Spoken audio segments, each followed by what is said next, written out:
السلام علیکم دوستوں، کیا حال چل ہے؟ Do we need appointment for Thailand visa?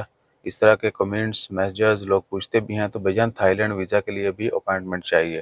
اور یہ انفارمیشن ایک خبر میں شیئر کی تھی، یعنی ایک ویڈیو بنائی تھی، اس میں تھائی لینڈ کا ویزا کیسے لے سکتے ہیں، کیسے اپلائی کرنا ہے، کتنی فیس ہے، اس کے بعد کیا ہے کہ ڈاکومنٹس کون کون سے چاہیے۔ اس ویڈیو کا لنک بھی اس ویڈیو کے ڈسکرپشن میں موجود ہے، وہ بھی دیکھ سکتے ہیں۔ اور جب ویڈیو ڈسکرپشن کی بات ہو رہی ہو تو اس میں یوٹیوب ویڈیو ڈسکرپشن ہوتا ہے، ٹھیک ہے جی۔ اور اس کے بعد باقی بہت سارے ملکوں کے لیے بھی اپائنٹمنٹ ضروری ہوتی ہے، کچھ ممالک کے لیے ضروری نہیں ہوتی، بس آپ نے ڈاکومنٹس کمپلیٹ کرنے ہیں، وہاں پہ جانا ہے اور سبمٹ کر کے آ جانا ہے، ٹھیک ہے نا جی۔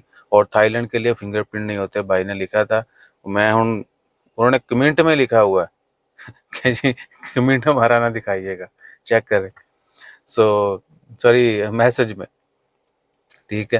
بہرحال کیا ہے کہ فنگر پرنٹ تھائی لینڈ کے لیے نہیں ہوتے، باقی بہت سارے چھوٹے چھوٹے ملک جو ہیں، تھائی لینڈ، فلپین اور Indonesia, Malaysia online visa ہے، آذربائیجان، جارجیا، سب کچھ، تو ان ممالک کے لیے اور بھی بہت سارے ملک ہیں، ان کے لیے فنگر پرنٹ نہیں ہوتے، ٹھیک ہے نا۔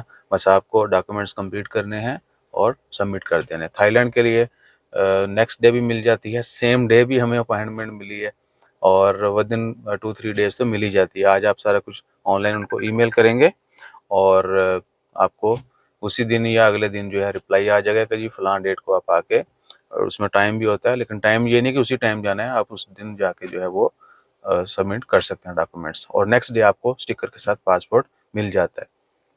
اور ایک اس میں ریکمنڈیشن ہے کہ آپ ملٹیپل انٹری ویزا کریں، کیونکہ آپ نے بہت سارے ملکوں کو گھوم کے آنا ہوتا ہے، تو کسی ایک ملک کا جو ہے ملٹیپل انٹری لیں، تاکہ اس ملک کا لیں جہاں سے واپسی کی آپ کو فلائٹ سستی پڑے۔